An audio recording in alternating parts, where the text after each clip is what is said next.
जय हिंद दोस्तों, मैं हूं मेजर गौरव आर्या और आप देख रहे हैं खास प्रोग्राम अग्निपथ के लिए। ये अग्निवीर कौन हैं?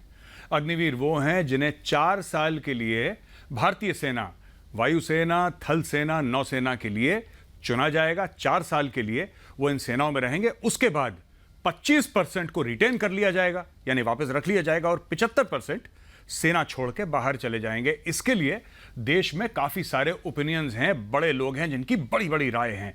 इसमें वेटरन कम्युनिटी भी शामिल है, मुझ जैसे लोग जो अब फौज में नहीं हैं लेकिन एक जमाने में फौज में हुआ करते थे। कुछ का यह मानना है कि बहुत गलत है, कुछ का मानना है बहुत सही है। और इन सब में प्रकाश डालने के लिए मेरे पास बड़े सीनियर फौजी जिन्होंने कई दशक लगा दिए फौज में और आज की तारीख में गवर्नर ऑफ अरुणाचल प्रदेश हैं। मैं स्वागत करता हूं ब्रिगेडियर बीडी मिश्रा सर का, जो कि गवर्नर अरुणाचल प्रदेश है। सर जय हिंद और हमारी शो में आपका बहुत बहुत स्वागत है सर। जय हिंद। सर मेरा पहला सवाल है कि ये जो अग्निपथ स्कीम है सर, ये अग्निपथ है क्या? काफी लोगों ने मुझे मैसेज करे हैं और ये बोला है कि आप हमें समझाएं कि अग्निपथ है क्या और इसकी आवश्यकता क्यों पड़ी। अग्निपथ की आवश्यकता इसलिए पड़ी कि हमारे फौज में बहुत दिनों से ये समझा जा रहा था, इस पर यह संवाद हो रहा था, डिस्कशन हो रहा था कि हमारी आर्मी को यंगर होना चाहिए। अभी जो आर्मी की औसतन एज है यह तकरीबन 28 से 30 साल तक है और इसको नीचे लाना है। तो यह जो अग्निपथ का यह प्रोग्राम है, इससे जो एज होगी, एवरेज औसतन एज, यह 25 साल तक आ जाएगी। पहली बात तो यह है।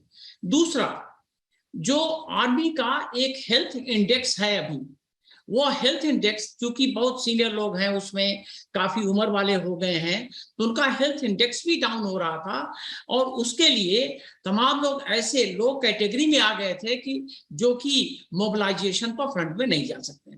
तीसरा, जो अनुशासन का इंडेक्स है आर्मी में, अभी यह था कि 3 रेड इनफेंट्री और 4 ब्लैक इनफेंट्री, यह जिसका होगा वही को कहा जाएगा कि आप आर्मी से बाहर जाएं।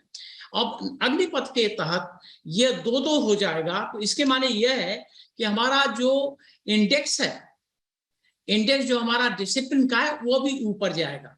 इसके अलावा इतने लोगों को हम लेंगे और ये लोग जब ट्रेंड हो जाएंगे, मैं बात कर रहा हूं उनकी जो कि अग्निपथ में अग्निवीर बनेंगे, जब वो ट्रेंड हो जाएंगे तो उनको जो अपॉर्चुनिटी होगी स्टार्टअप की, उनको अपॉर्चुनिटी होगी जॉब की, हर जगह यह बहुत ही अच्छा उनके लिए होगा।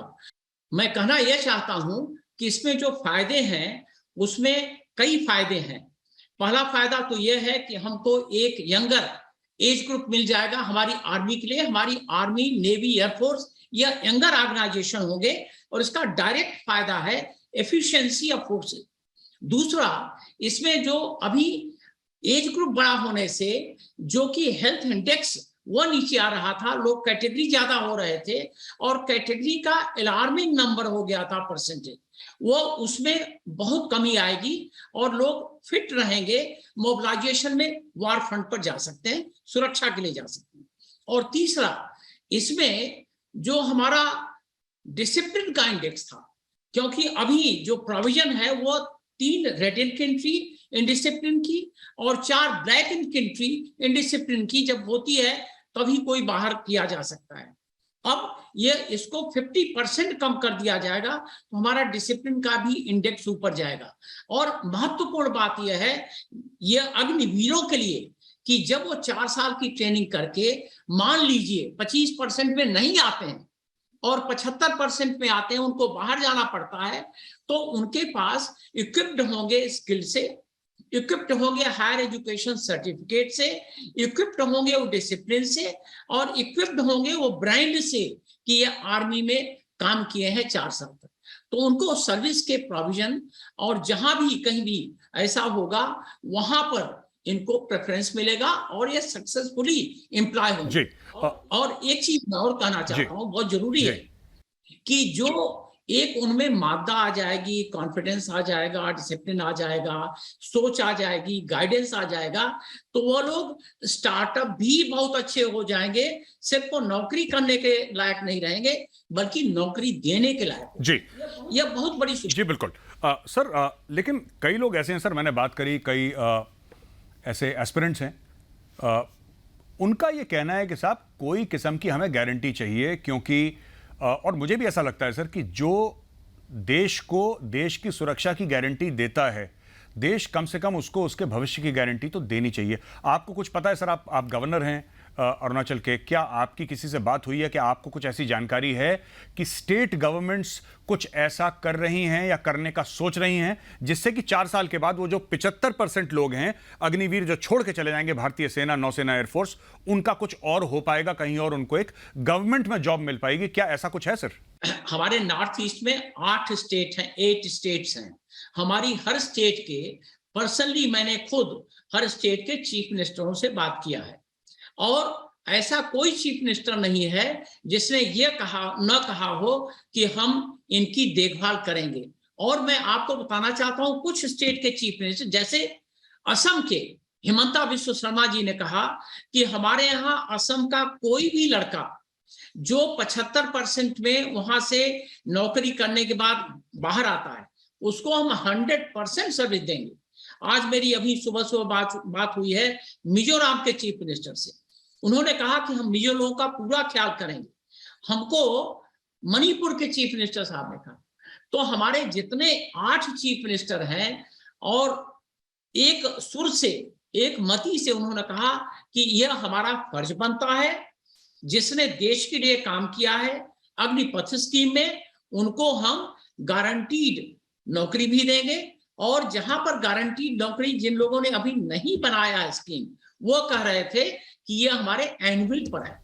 जी, तो सर आपका ये कहना है कि नॉर्थ ईस्ट के 8 के 8 जो चीफ मिनिस्टर है, मुख्यमंत्री, उन्होंने आपको पर्सनली बताया है कि हम अग्निवीरों को रिजर्वेशन देंगे, हम उनको सरकारी नौकरी दें, पुलिस में दें, आर्म्ड पुलिस में दें, जिसमें मर्जी में दें, लेकिन स्टेट पुलिस में वो लोग किसी प्रकार से आएंगे, ये वो लोग गारंटी। और कुछ लोग जिन्होंने ये नहीं बनाया है अभी, वो आपको ये बोल रहे हैं कि हम कुछ दिनों में बना देंगे, क्योंकि जाहिर सी बात है सर, अग्निवीर है ये 1 हफ्ते पुरानी चीज, तो इसमें टाइम थोड़ा बहुत लगेगा, and I think we should be fair. लेकिन सबसे बढ़िया बात मुझे लगी जो असम के चीफ मिनिस्टर हेमंत बिस्वा शर्मा जी ने बोली कि हाँ, गारंटी हमारी जिम्मेदारी, हम कर देंगे इसको, और हम 100% दे रहे हैं उनको। तो आई थिंक ये बहुत अच्छी बात है।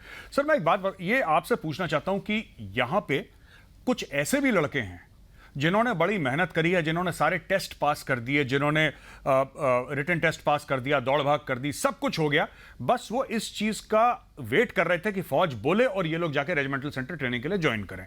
यानी कि वो टेस्ट दे चुके हैं, वो पास हो चुके हैं, कागजी कार्रवाई सब हो चुकी है, फौजी कसौटी पे उतर चुके हैं पूरी तरीके से, लेकिन अचानक पिछले 2 साल से आपको पता है सर रिक्रूटमेंट हुई नहीं, और वो बेचारे एक अजीब से असमंजस में फंस गए हैं। उनके लिए आप क्या कहना चाहेंगे?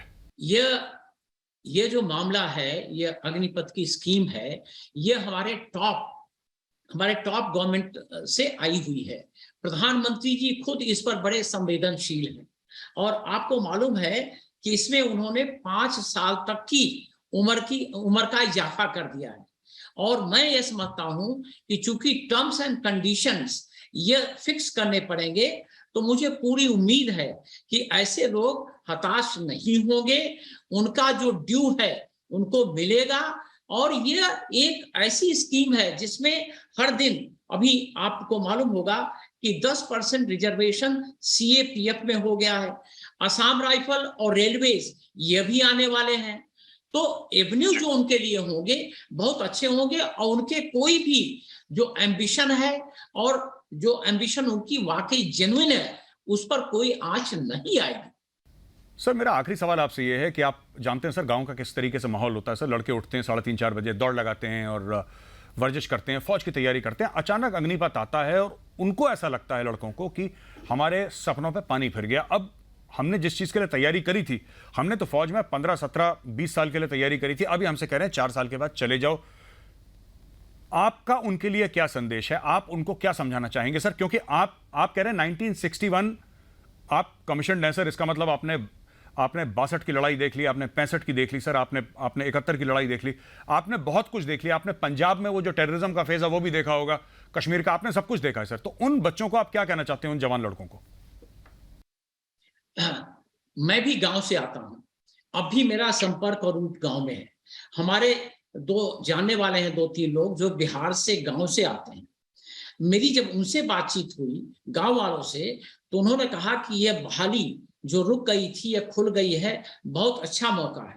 और उन्होंने ये कहा कि जो इसमें प्रोस्पेक्ट्स हैं, जो 75% जो 25% हैं लिए गए तो उनके तो हैं ही, जो 75% लोगों के लिए प्रोस्पेक्ट्स हैं वो प्रॉमिसिंग हैं।